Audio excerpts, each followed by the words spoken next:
Tan Sri Michelle Yeoh, thank you very much. On behalf of all the media and on behalf of Malaysia, officially, welcome back to Malaysia. Good to be back. Can you hear me? We're going to get a mic to you very, very shortly, I believe. There it is, yes. Hello, everyone. It is really, really, really nice to be back here in Malaysia. And thank you to all of you. Wow. I don't think I've ever seen so many media in one place at the same time. Thank you for making the effort to come and see me today. I am so happy to be back in Malaysia and to meet all of you, and hopefully you'll meet my little man. Well, looking forward to seeing him, Tan Sri, of course. Lots of questions submitted, of course, by the media, but I want to kick things off by asking my question, which is, I saw you yesterday at the airport. I asked you the all-important question, what was your go-to dish?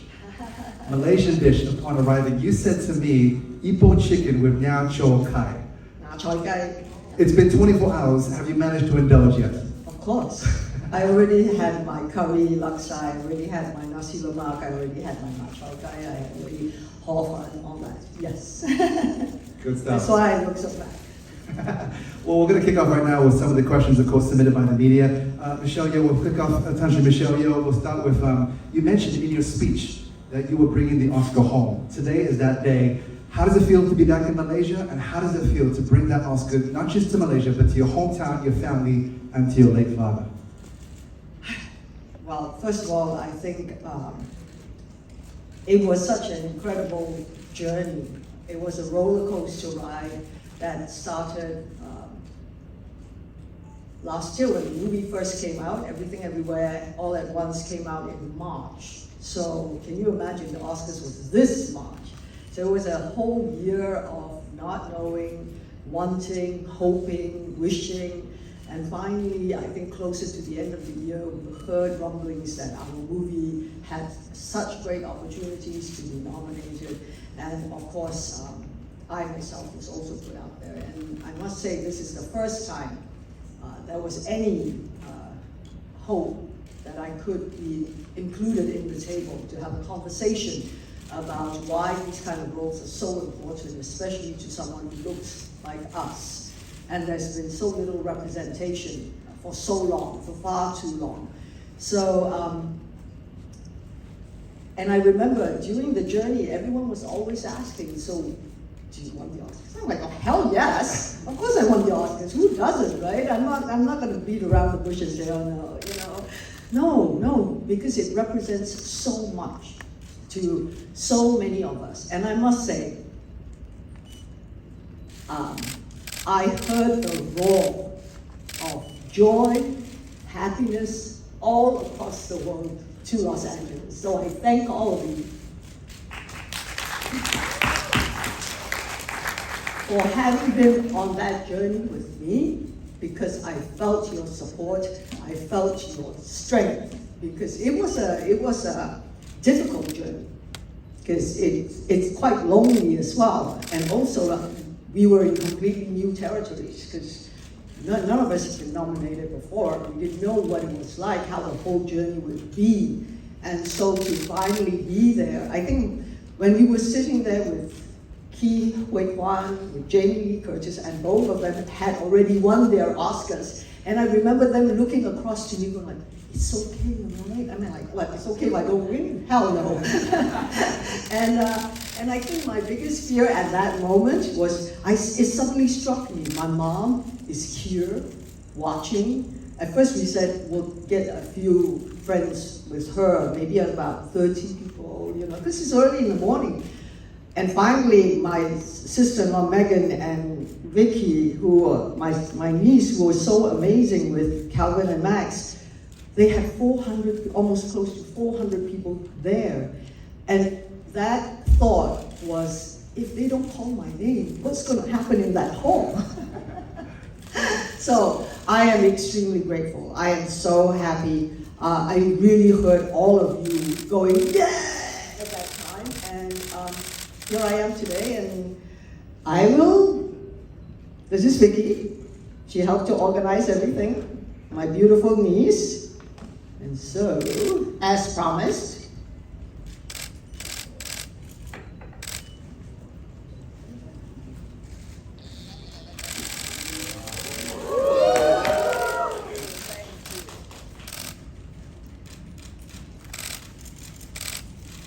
we made history. We all deserve to be proud for each other.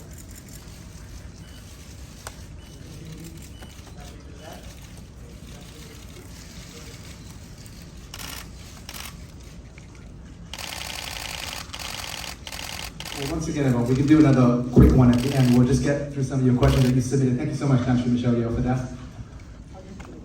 Just piggybacking off what you just said, actually, Tantri, I think that's a perfect segue into the next question, which is, what was it like, watching your mum's reaction during the Oscar viewing party in KL all the way from Hollywood? I was overjoyed. I could feel that love and happiness, collectively, everyone. I think for me it was such a sense of relief to start off with. So I was really happy. And obviously my mom is overjoyed. Good stuff. Well, another question here is, at the Oscars, you encourage ladies, don't let anybody tell you you're past your prime, never give up. Thank you, Asha.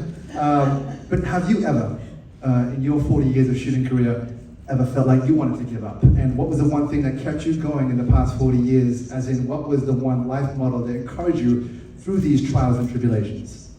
I think if I had that thought, I wouldn't be sitting here today. I think in our line of business, it's very important that you are truly passionate about what you do, because you never know what's around the corner. That once you finish a job, it's like, do you have the next job in mind? It's not like you have a steady job.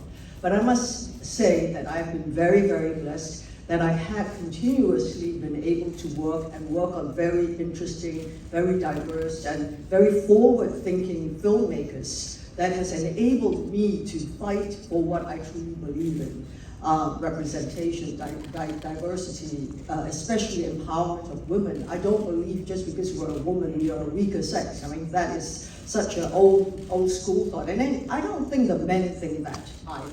So why do we have to continue with the same?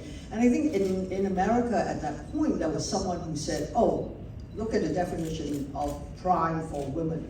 Once you're past 30, you're past your prime. How ridiculous is that, right? So maybe someone should change that definition. And we should change the definition. We should never allow somebody to put us in a box. And that's always what I've strived to do, is not to be put in a box. I mean, if I've been put in a box, I honestly wouldn't be working so much. And on that note, Tantri, in your opinion, what is necessary for the Malaysian entertainment world to be better recognized on a global scale? I think we have so many stories that can be told. I think we have to be bold, we have to be courageous and know and believe in ourselves that we can. I think a lot of the times we box ourselves in the comfort zone where, well, let's just deal with our own market. When you make a movie, it should be global. It should not be for this or for that. That's when we speak a global language, and that's what we strive to do continuously. So I know there are amazing filmmakers from this part of our world, and we just have to, first of all, we have to create opportunities for them. We have to create platforms that will showcase their talent. So I do want to work very closely with the heads of studios here, people who can make a change, people who can push the path forward. And I think that's a great segue into this question, which is, Tantri Michelle Yeoh, have you ever thought about becoming a film director or producer in the future, and perhaps it being a Malaysian film, and why? As a director, no. Because directors have no life. I love my life too much. Because being a director, you have to be completely invested in it. You eat, dream, everything. You have no time for anything, because being a director, you have to know everything and be everywhere all at once. I love producing. I have produced before, and now I can see I've started to do so again. And because at one stage it was very important to identify what it is you are good at, push that forward, make people understand this is your gift, this is your talent. See me. And then now I am able to branch out more, because people have started to listen.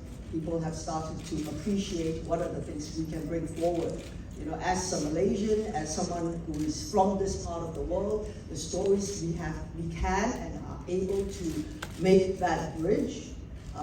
So yes, producing definitely. And as an actor, I love what I do. I am so lucky that I can say, it's not a job, it's really a passion. And people who are in the industry as an actor or producer or as a director will tell you the journey is not easy. Because a lot of the times people see the glamour side of it. They see the finished product, but they do not see the journey that has been hard and difficult to get to that point. And Tanja Michelle, how's your Malaysian upbringing shaped you into who you are today? Not just as an actress, not just as an entertainer, but just as you as a person in that world.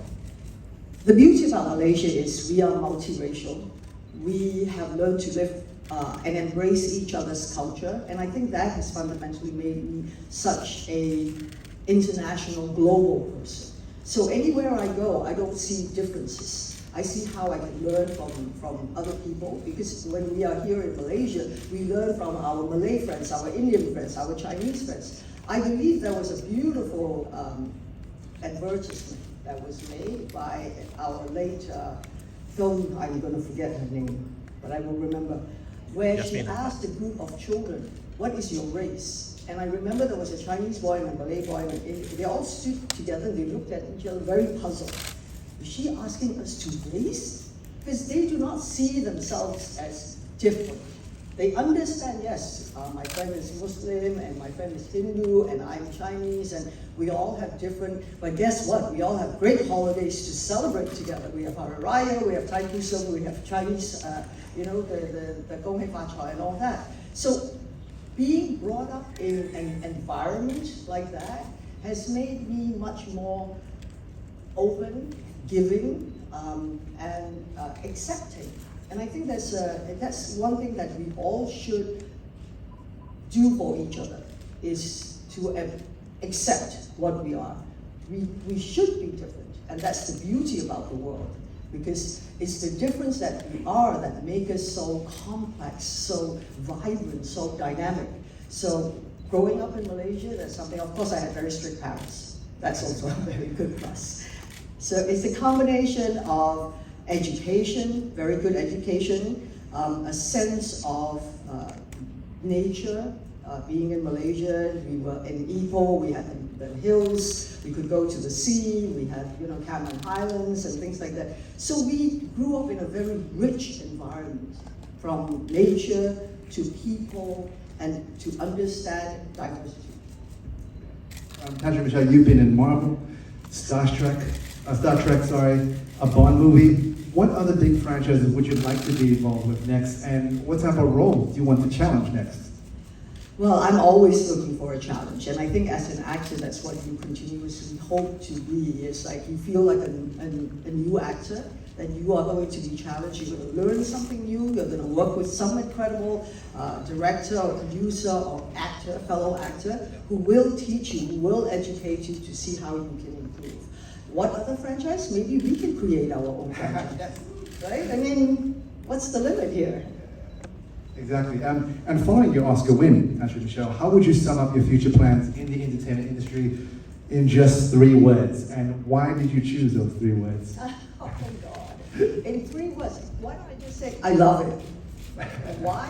Because I truly love what I do, I enjoy what I do, and I think if you have that in your heart, then you go with great fun and a good spirit, and I think that's what it is. I think what I've learned most of all from the industry is like, it's true collaboration. You can't do it alone. And that's what we have to learn to do, is to collaborate. And all of us have that incredible superpower. Every one of us have it, which is kindness and compassion. So exercise your superpower all the time. And speaking of exercising your superpower, do you have a message or some advice for all the little, young Michelle Yeohs out there, the young boys and girls from all corners of the globe, and including Malaysia? Do you have a piece of advice for them who want to become the next Tanja Michelle Yeoh? I think what it is like, don't become me, be you. I believe that you're going to be better. I've reached, no, it's not about being that. Having won the Oscars shows us, like I said in my speech, it's a beacon of hope. It shows us it can be done. And all of you can do it. Don't be me, be you. Good stuff. Well, actually, Michelle Yeoh, you've also described Evelyn Wang as a role that you've been rehearsing for the past 40 years of your career. Until this moment, what does Evelyn Wang mean to you? While waiting and rehearsing, having gaps in time is unavoidable on career paths. What advice do you have to make this process worthwhile? Oh my goodness, advice. Not a wise one here. No, I think this character, Evelyn Wang, why I said it, I've been rehearsing 40 years to do this role, because in this one movie, I got to do everything. And it was an action film, it was a comedy, it was a horror, it was a science fiction. So what I say is that what I've been learning throughout the years, I got to do it in one movie. We shot that in 37 days. The Daniels took a few years to write it. So great kudos to this incredibly talented, dynamic duo. I call them my boys, the Daniels, who had the courage to write a script like that. I mean, who would have thought hot dog fingers is now such a craze? Who would have thought that we all want to be rocks, you know, with googly eyes? I think what it is, for me, the most important thing here was that it reached out to the Evelyn Wangs and the Deirdres of the world to say, we see you, because you know, Evelyn Wang is someone that you will walk past. Why I love this character was she's a very ordinary woman who was doing everyday things that we all know so well. And nobody even would give her a second look. And the most important thing was an ordinary woman can be a superhero. And that was what she became, because she believed in herself, she believed in her family, and she believed in love. And in every universe, that was the core essence of our film. It's about love, it's about family, and how we never give up on each other. So for us, and it reached out to the young generation, because the young generation live at a pace that is so fast. I mean, when I sit down and try and talk to them and look at their, you know, what they're looking on TikTok and they're going like, I'm like, wait, stop at page 2. I haven't even looked at it yet. They've already gone by. So in their world, they understood our film right away. And they understood that in many ways we do try to communicate to them, but sometimes it's like what they call generational trauma, that we don't know how to communicate. I mean, it's true, when I see my niece or the first thing they say, why did you cut your hair? It's like, oh, no, I love you, I miss you too. It's like, hello. So it's that. And then they felt that we heard them. We do see you. We might not know how to express it properly, but give us a chance. Don't just give up on us. Because sometimes we are very harsh to the people that are closest to us. Because simply, we know they will not give up on us. You'll say to your mom, I hate you, and walk away. And you know that she's not gonna, you know, like slam the door and leave the house forever, right? She'll still come back to you and, okay, have a piece of chicken or something like this, we'll feed you. So it's how we must learn to communicate with each other.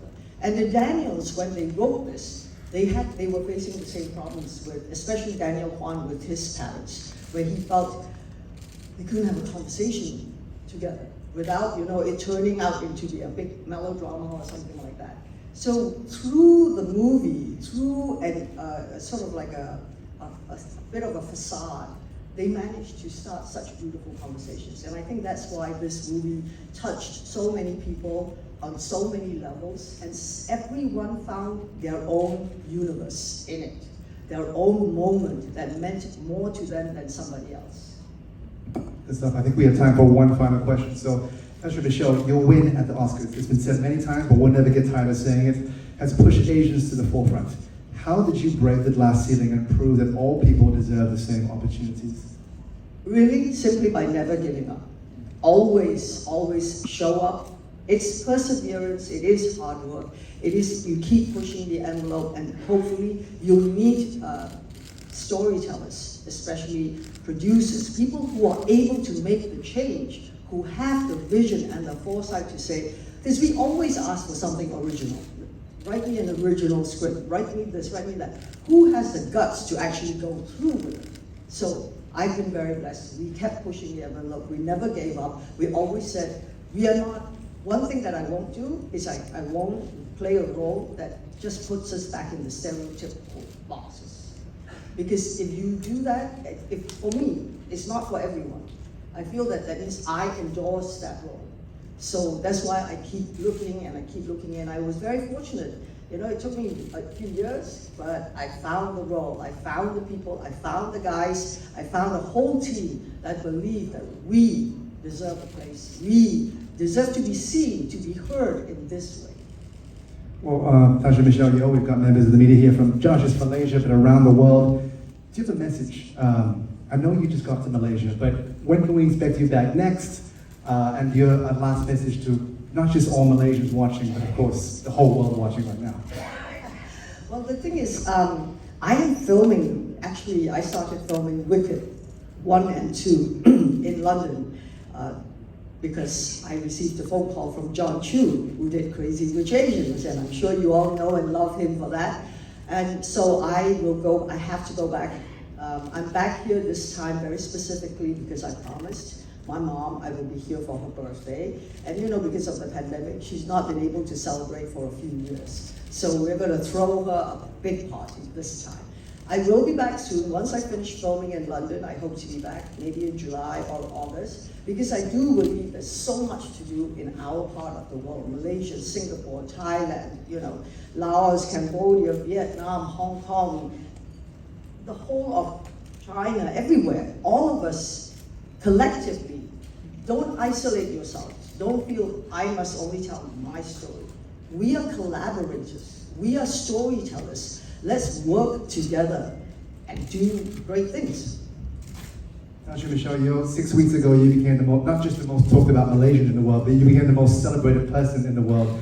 And for that, Malaysia wants to say we're super proud of you. We want to say thank you so much for today, coming back here. Please join me, everyone, in giving a big thank you. Round of applause to Michelle Yeoh, everyone.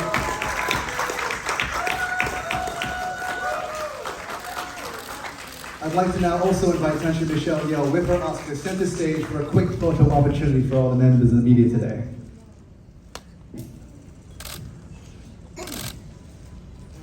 John's here too.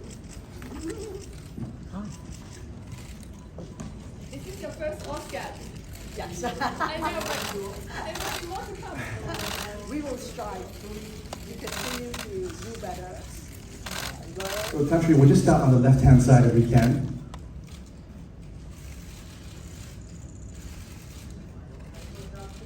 And then we'll go to the middle.